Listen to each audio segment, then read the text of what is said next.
6:42 is the time now. You know, school threats started coming in on an almost daily basis after last February's horrific school shooting in Parkland, Florida. Many local students have been charged with felonies just for making threats against their school, even if it was only intended as a joke. 7 investigator Heather Cataldo shows us the toll those charges can take on some of those teens and their parents. So far in Southeast Michigan this year, at least 165 people have been charged with making school threats. Prosecutors say they're not willing to take a chance on who's being serious about bringing a gun to school and who's not. So if you say it, you're likely going to face criminal charges.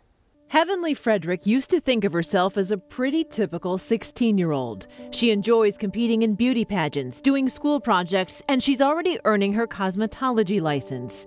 So what had this normally bubbly teenager considering suicide this past year? This has changed my life. Last March, Heavenly found herself being interrogated by sheriff's investigators, placed on a tether, and now she's working her way through a special probation for juveniles. Heavenly says about a month after the Parkland, Florida school shooting, she was having a Second Amendment debate with some friends at her Macomb County High School. I said, it's not like if I had a gun, I would go shoot up a school. But according to their written statements, her classmates heard something else. One girl wrote that Heavenly said, quote, "I'm going to bring an AR-15 to school and shoot you all."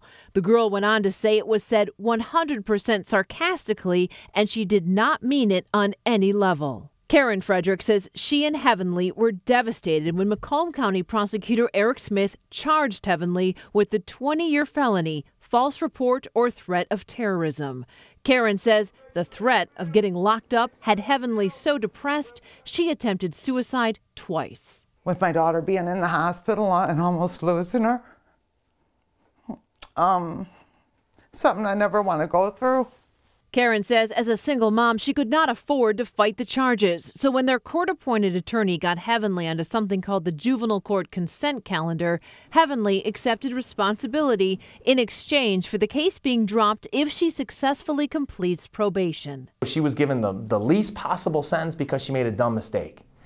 But I don't know, and the sheriff doesn't know, and the school districts don't know which one of these is going to be the real one. Coming up tonight on 7 Action News at 6 p.m., an expert weighs in on the one thing you can do tonight to help prevent this from happening to your family. I'm Heather Cataldo, 7 Action News.